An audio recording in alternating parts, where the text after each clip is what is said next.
que cuando se enferma se empobrece.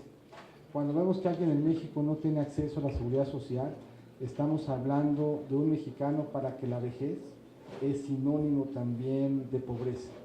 Cuando pensamos en un mexicano o mexicana que no tiene calidad y espacios en su vivienda, estamos hablando de un mexicano que vive con un piso de tierra, que tiene techos y muros endebles, que vive en condiciones de hacinamiento. Cuando nos damos cuenta que sigue habiendo mexicanos sin servicios suficientes en la vivienda, estamos hablando de una jefa de familia que tiene que salir a buscar agua fuera del hogar, que tiene que recolectar leña para preparar sus alimentos o calentar su hogar. Y todo eso al final resulta en un mexicano que está preocupado de si tendrá o no capacidad de alimentarse. ¿Cómo vamos? Viendo la pobreza desde el punto de vista de esos derechos. En el año 2008, cuando por primera vez así se midió, había 1 millón de mexicanos que no tenía acceso a ninguno de estos 6 derechos. Hoy hay medio millón.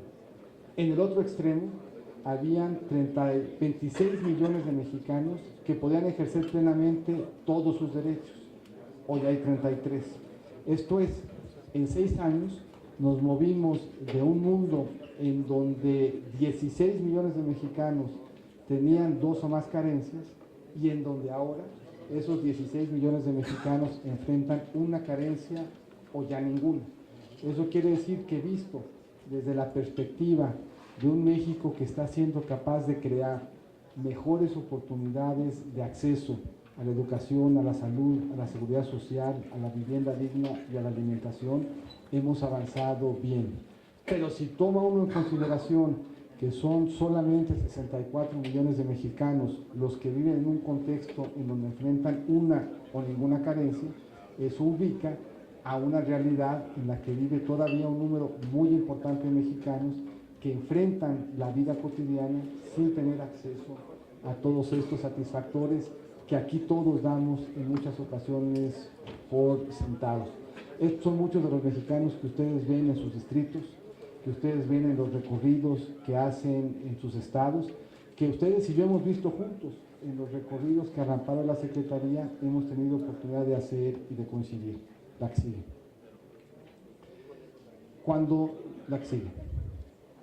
Cuando sumamos las dos cosas, cuando sumamos los ingresos y los derechos, nos da la fotografía de pobreza del México de hoy.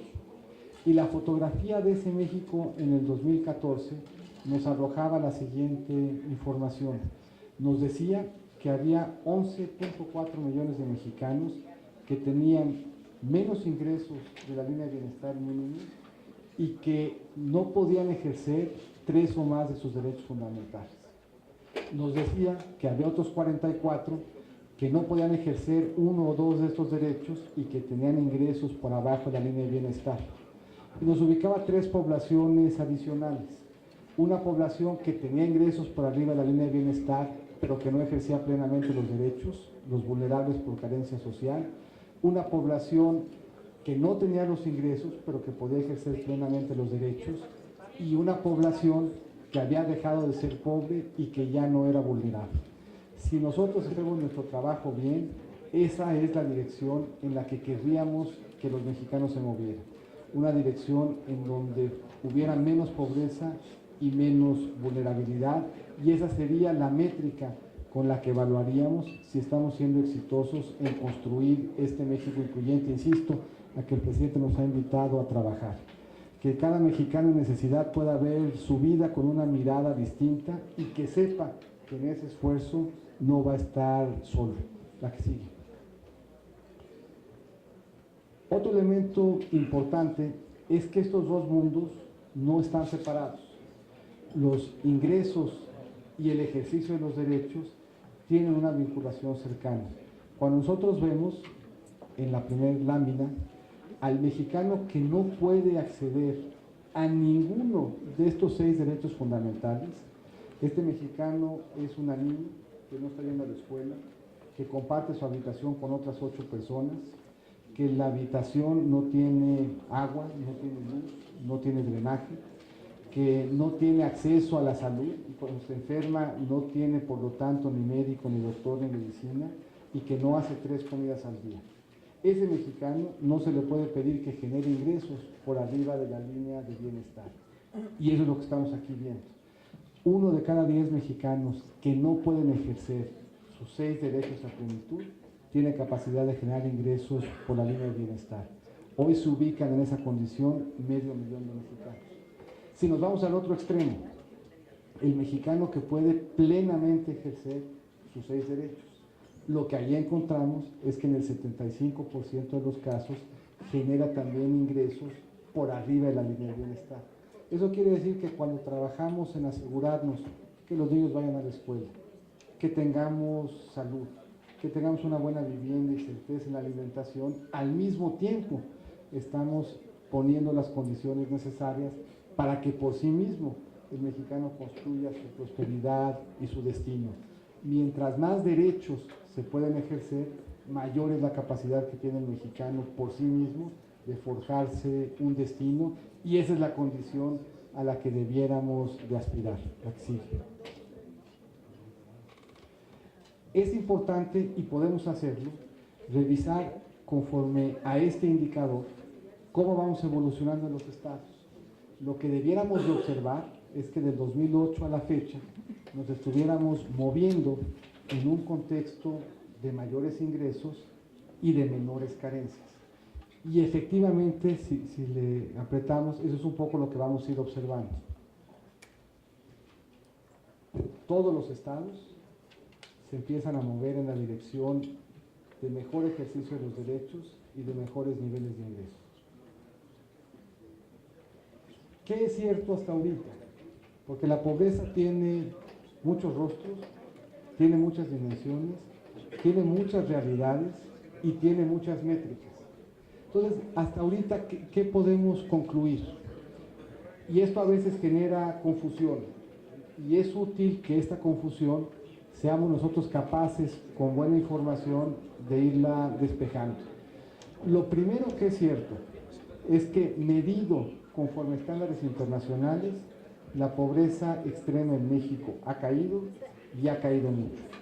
Del 2000 al 2015, la pobreza extrema, medida conforme a parámetros internacionales, cayó casi a la mitad y ubica a México más o menos a la mitad del promedio latinoamericano. Esto es, cuando se dice que en México hay más pobreza que en Latinoamérica es falso. Cuando se dice que en Latinoamérica ha caído la pobreza y en México no ha caído, es falso también. Medido con la misma métrica, México tiene la mitad de la pobreza extrema que tenía en el 2000 y tiene también la mitad de la pobreza extrema que tiene Latinoamérica. Eso es cierto y se puede acreditar. ¿Qué también es cierto? Que medido conforme a nuestra propia métrica, la pobreza extrema ha caído. Ha caído poco, ha caído con menos velocidad de la que nos gustaría, y por eso el presidente convoca la cruzada. Es una invitación a que superemos la indiferencia respecto de ese reto y a que nos propongamos que en materia de pobreza avancemos más rápido. No obstante lo cual, es cierto que hay menos pobreza extrema en México medida con nuestra propia métrica. Que también es cierto que hay más pobreza moderada. Del 2012 al 2014, el número de pobres moderados en México creció, y ese es un tema que tenemos que asumir para que podamos enfrentar y tratar primero de frenar esa tendencia y luego buscar que esa tendencia se revierta. Que también es cierto que tenemos un México en donde son más plenos el acceso al ejercicio de los derechos, en donde hay más gente que tiene acceso a educación, a salud, a vivienda y alimentación, pero no todavía en los números suficientes. 16 millones de gentes del 2008 al 2014 están ejerciendo mejor sus derechos que lo que lo hacían, que es un avance importante tomando en cuenta que fueron solo 6 años, pero que es un avance insuficiente. Que también es cierto que todos los estados se están moviendo en la dirección de más ingresos y menos carencias, pero que también es cierto que hay 3 estados que se nos están quedando atrás. De ahí la importancia de la propuesta que hace el presidente de las zonas económicas especiales. o hacemos un esfuerzo particular en Guerrero, en Oaxaca y en Chiapas, o en esos estados vamos a tener un rezago cada vez mayor respecto del resto del país que sigue avanzando. Esta es un poco la foto que tenemos hasta el día de hoy. Es una foto con claroscuros, es una foto que permite acreditar avances, en donde se identifican retos que permanecen, estrategias que están funcionando, áreas de oportunidad en la política de gobierno, que nos permiten ver con absoluta claridad que tenemos un problema y un problema muy grande enfrente que tenemos que superar, pero que nos permiten también hacerlo con la convicción de que el país se está moviendo en la dirección correcta, la que sigue. ¿Qué es lo que estamos haciendo o que hemos venido haciendo de septiembre para acá? ¿Cuál es la estrategia con la que queremos enfrentarlo y en la que sabemos que este grupo parlamentario del PRI y el del Verde se han sumado y habrán de seguir haciendo en apoyo del presidente? Primero nos preocupó mucho, igual que preocupó a este Senado, que la transición digital fuera un éxito. La transición digital hoy implica para los mexicanos mayor calidad, mayor diversidad en lo que les llega a los hogares mexicanos, mejores precios, menor gasto de electricidad.